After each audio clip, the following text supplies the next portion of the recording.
doesn't always like to win. 14 minutes to post race number 7. We'll give you our thoughts on the favorite Little Bro Coupe, who is 9-5 right now in this instance for Reese Racing and trainer Chris Hartman. Start of the late daily double on this Wednesday is race 7.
The horses are entering the track for Keeneland's 7th race. 3-year-olds and up with a $75,000 claiming price, a mile and a 16th over the fast main track.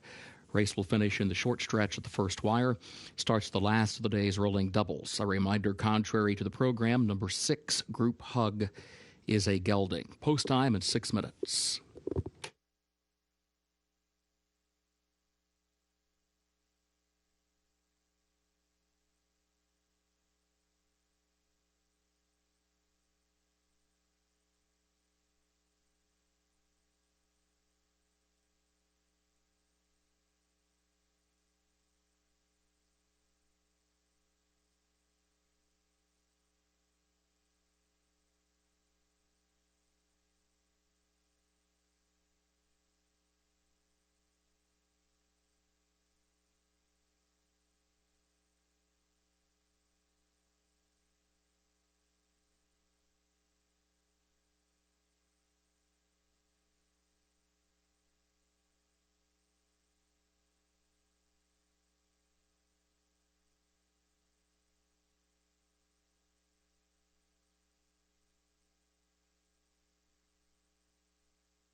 There is a look at the favorite Littleboro Coupe for Reese Racing. Opened up as a pretty clear favorite, drifting just a touch, but that early money on this Son of War Envoy for Chris Hartman has to be paid attention to.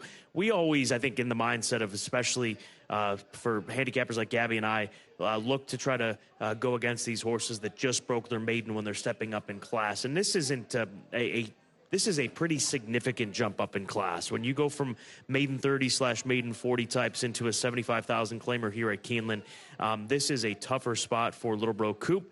But like I said, the money is there on this favorite, and to see if he can win. Irad Ortiz Jr. Is going to get a lot of attention, but not this much attention as to think that this is why he sits at 2-1. So for Ruiz Racing, should be part of the pace, one would think. We'll see what he ends up doing versus what the 7 does from the outside draw, who seems to be the most likely to make that lead going into the first turn. And then the 6-horse Group Hug, from a best turned out perspective, I thought he looked phenomenal. He's got dapples from head to toe, the son of Speightster, showing up here from races down at Gulfstream and even go back to last year at Churchill. So second off the long layoff for this Speightster 5-year-old for Paradise Farms, and Luis Saez in those Paradise Silks, the black and gold. So looks good out there. He is 4-1 on the tote board. But this race starts the late daily double. 2 races left, less than 4 minutes away from race 7. Good luck.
The horses have reached the starting gate for Keeneland's 7th race.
First wire, they are at the post.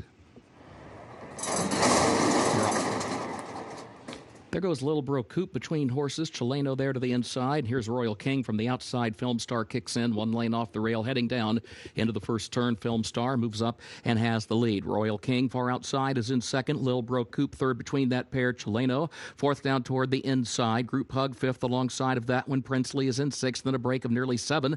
More lengths back to Bright Spark, who's last, moving midway on the first turn. Film Star is the leader. Opening quarter went in 23.44 seconds. Film Star leading Royal King by a length. Royal King is second by just a head. Lil Bro Coupe is third down toward the inside of that one.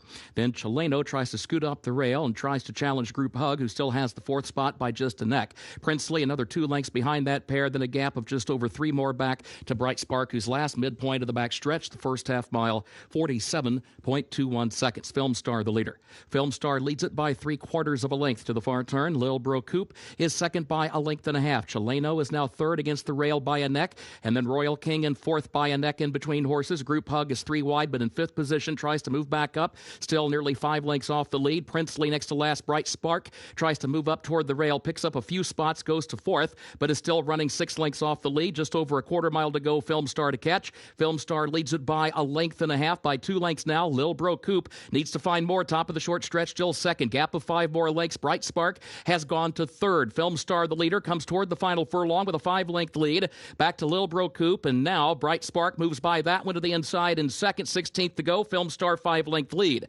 Film Star in front. Bright Spark has gone to second. Here comes the wire. Film Star in front. Film Star to win it. Bright Spark was across the line in second position. Lil Bro Coupe was third. Chileno fourth.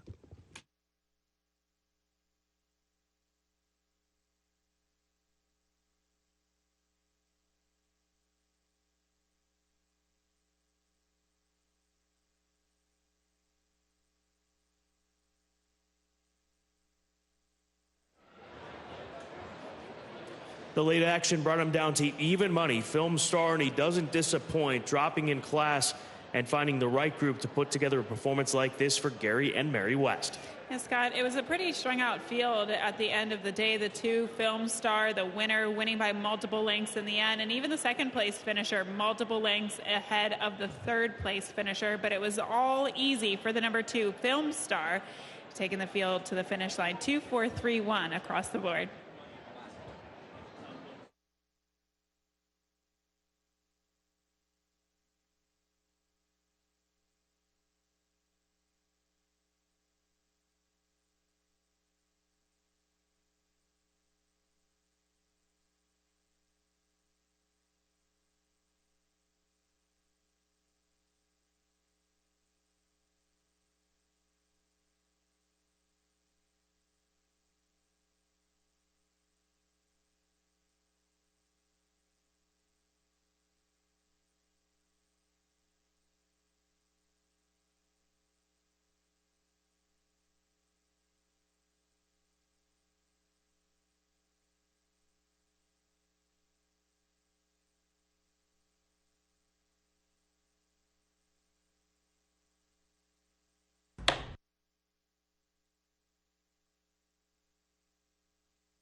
The unofficial results of race 7: 2 Film Star was first, 4 Bright Spark was second, 3 Lil Bro Coupe was third, 1 Chileno fourth.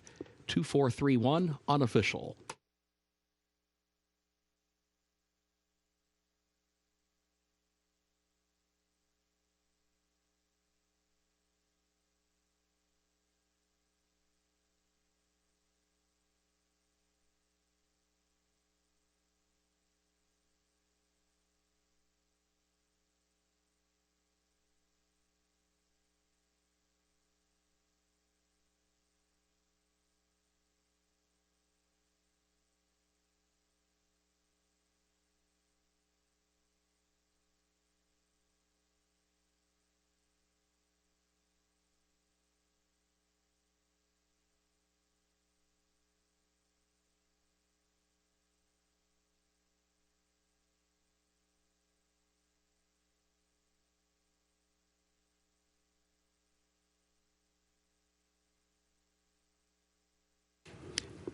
In the winner's circle for Keeneland's 7th race, the unofficial winner, number 2 Film Star, owned by Gary and Mary West, trained by Brad Cox, the jockey Flavian Pratt.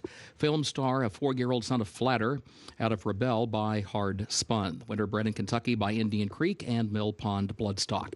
Mile and a 16th over the fast main track, 143.07.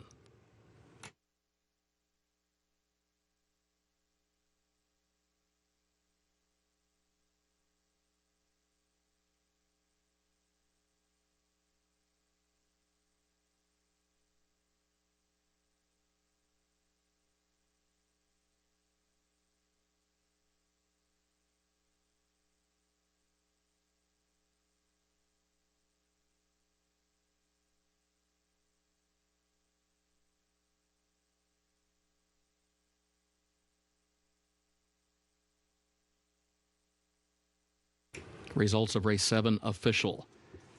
2-4-3-1, the official results.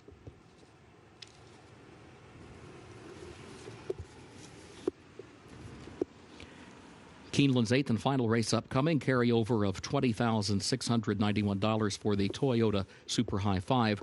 Scratch the 4 Why Waste Words. Also scratch the also eligibles 13 through 16. Turf listed good, rail at 20 feet.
This is an ultra-competitive field of 3-year-old fillies, straight 3-year-old fillies in a maiden special weight, $100,000 purse, 1 mile on the good listed turf course. And there is a look at Reconsider Me coming in to this race off of one race over in the United Kingdom at Newmarket. Finished second on that afternoon. Was part of the pace, made the lead in that race, and then ultimately ended up finishing second, beaten 3 1/4 lengths by No Nay Never. Stallion that should need no introduction to American racing or racing worldwide. We've seen them do quite well. He's a son of Scat Daddy, one of the most influential sires in modern day history. But I think that this filly should come on. Johnny Velasquez gets the opportunity to ride this filly. I thought her debut was solid. That was 5 months ago. This will be her U.S. debut. She should handle this ground a heck of a lot more here today. It is a completely different situation today, so it's kind of hard for me to get a firm opinion of her debut and think about how she might translate that form here today, Scott, because at Newmarket, and you showed the replay this morning on Today at Keeneland, which I was glad you did, because you could see how soft the ground was. It was kicking up in clots, and today it's a complete opposite, a very firm turf course where we haven't gotten rain in several days. I don't know what to make of it, but for what it's worth, I mean, we No Nay Nevers, they tend to run on anything, and especially on firm ground. Yeah, turf is listed as good, just to be fair here in the nightcap. Let's go on to the horse that you've got on top, the first-time starter, Frontal Attack for Peter Brandt and Chad Brown, Irad Ortiz. I mean, these are connections that get it done time and time again. Yeah, and I wanted to pay attention to the price with this first-time starter, 7-2. I don't know what to make of that. I feel like that's not cold, but it's definitely not as live as you would see some first-time starters coming out of the Chad Brown barn. I just know that, you know, with Peter Brandt, they're very selective with what they run here. She's a filly by Warfront. She's out of a Smart Strike mare, bred top and bottom for the conditions in which she's in today. And I just thought that this race could go to a first-time starter. Yes, there are some horses that have raced well in the past, but why not go with these connections in a first-time starter?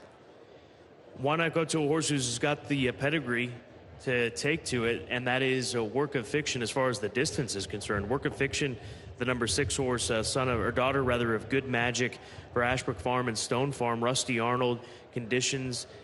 She did run bad on the turf course last time out, chasing a quick pace, but hopefully that Good Magic on the top side can work out. And she's run 2 good races. Outside of that, they have just been okay efforts. So I think that today is the day for a even further step forward for this filly, if it's ever going to come, because of the 2 turns that they're asking her to go this afternoon.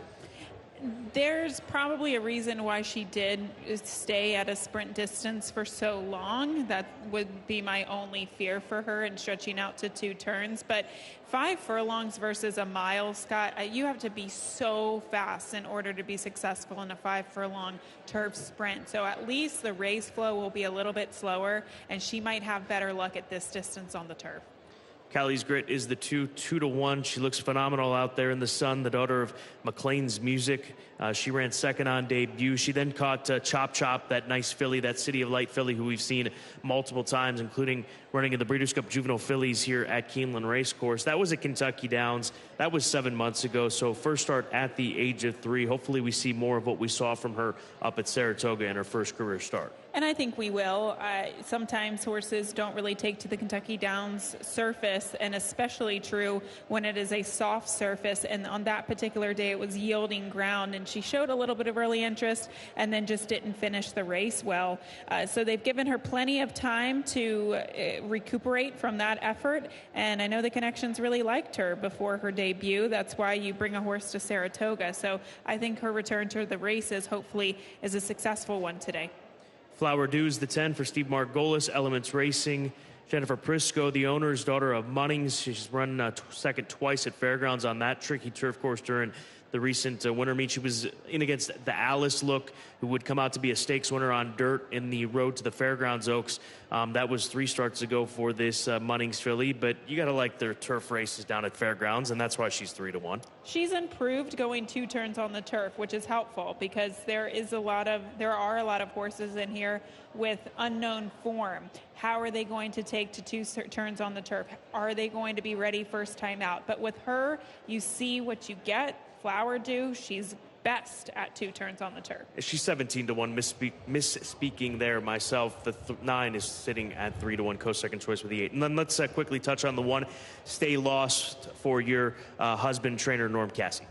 Yeah, she comes in off the layoff. I think they're just really hoping for a good performance from her today, but I thought her race 2 starts back at Keeneland was okay, where she kind of made an early move and then faded in the late stages at 1 mile and a 16th, and she lost to a filly by the name of Juniper Marshmallow. She would go on to win the Wait a While Stakes in Florida, so there were some horses to come out of that race to go on and be productive. Even Botanical, the second place finisher, that was a solid field in her 2-year-old season. This is the 8th and final. Very good group getting set to go onto the turf course. Good listed ground here today at Keeneland Racecourse. Good luck.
The horses are entering the track for Keeneland's 8th and final race, the Hidden Brook.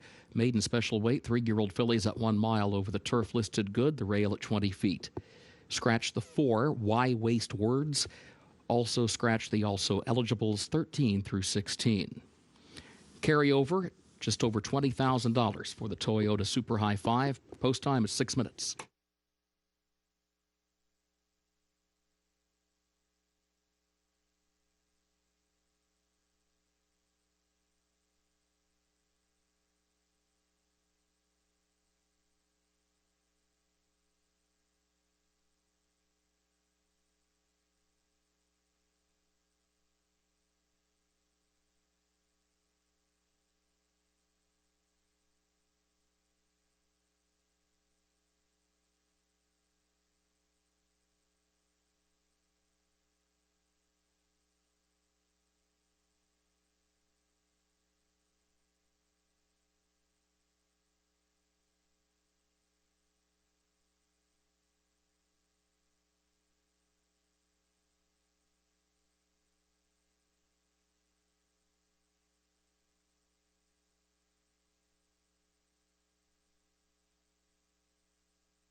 The horses have reached the starting gate for Keeneland's 8th and final race, the Hidden Brook.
They are at the post.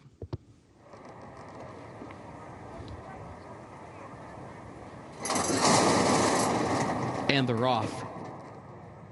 There goes Callie's Grit, along with Work of Fiction. Work of Fiction now starts to move forward, and here's now showing very wide out in the center of the course from that far outside starting spot. Now showing moves up alongside to challenge early leader Work of Fiction into the first turn. Callie's Grit settles against the rail in the third position. Lady Dynamo fourth in between horses, and then King Making wide 3 lanes off the rail, moving up from fifth now to challenge for third.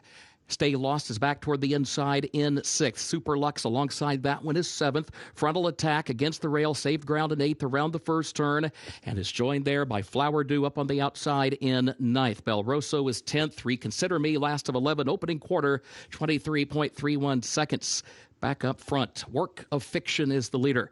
Work of Fiction leads now, showing by a length and a half. King Making, far outside, is in third. Callie's Grit fourth. Lady Dynamo is in fifth, and Stay Lost is sixth. It was 47.49 seconds for the first half mile. Super Lux comes off the rail from that 7th position, still 6 lengths off the lead. Frontal Attack is still 8 from the lead. Midway on the far turn, Work of Fiction leads it by 2 lengths. Callie's Grit second. Now showing has lost some ground. Stay Lost is trying to move up the inside toward third, still 5 lengths off the lead. Work of Fiction still the leader. Callie's Grit takes to the outside, but 2 lengths away. Stay Lost swings to the outside, along with Lady Dynamo out in the center of the course. Frontal Attack is 5th, moving toward third. A good 6 lengths off the lead, though.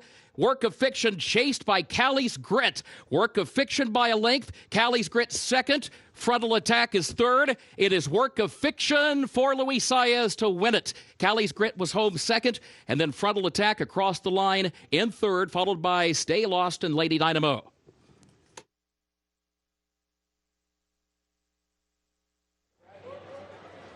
A 13-1 winner closing out the Wednesday card here at Keeneland Racecourse, and this daughter of Good Magic able to take to the rata ground and handle the grass here today at Keeneland Racecourse over this good listing, and able to hold off some of those competitors coming to relate, including 2 of the favorites. And nobody could pick up the pieces late. Work of Fiction getting to the lead under Luis Saez and taking the field gate to wire in the first time, stretching out to 2 turns. Congratulations to Rusty Arnold, Ashbrook Farm, and Stone Farm, and the 2, Callie's Grit, finishing second at 2-1.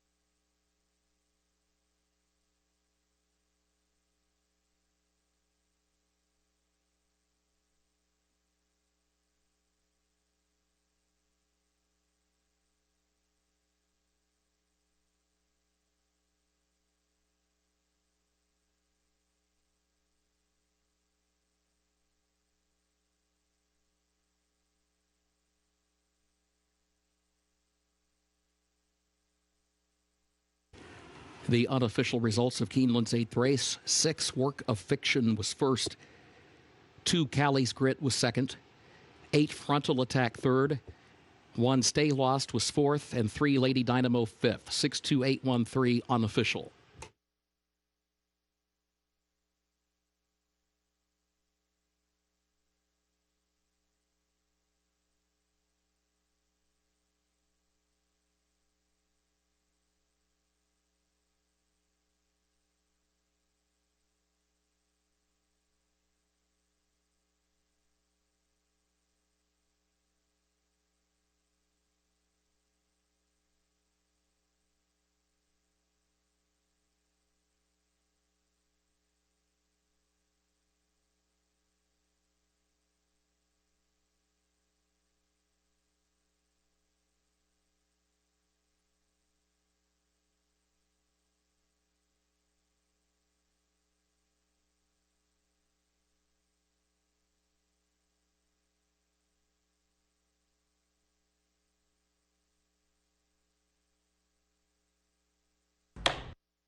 In the winner's circle for Keeneland's 8th race, the Hidden Brook, the unofficial winner, number 6, Work of Fiction, owned by the Ashbrook Farm of Sandra Bromagen, owned also by Stone Farm of Arthur Hancock III. The trainer, Rusty Arnold.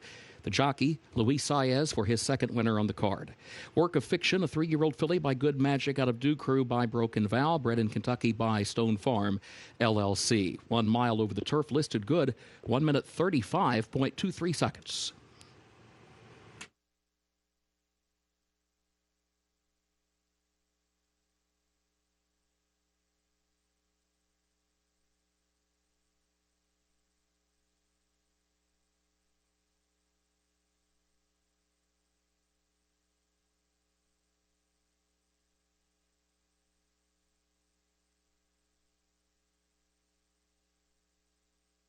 In the winner's circle, the trophy presentation for the Hidden Brook to the connections of Work of Fiction.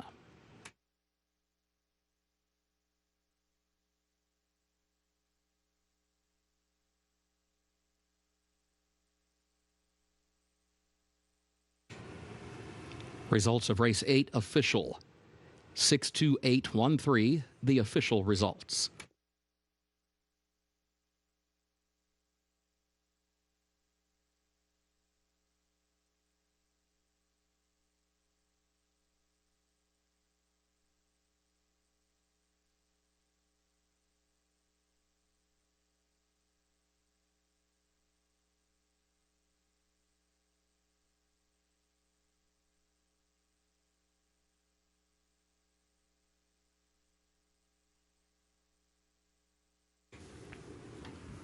No perfect tickets in the Pick 6 today. There is a consolation 5 of 6, worth just over $2,200. Carryover of $226,000 for the Pick 6 when live racing resumes here tomorrow. No carryover for the Toyota Super High 5. Late Pick 5 pays on 5 of 5 with a consolation 4 of 5. Again, on the $1 Pick 6, consolation 5 of 6, returning just over $2,200. Carryover $226,154. That's the carryover for the Pick 6. Post time tomorrow, 1 p.m. Eastern. The second floor grandstand, including the sports bar and the mezzanine bar, will remain open for simulcasting until approximately 30 minutes after the official was posted for that final race. You may advance wager any races occurring after that time. For now, on behalf of Keeneland, thank you and good evening.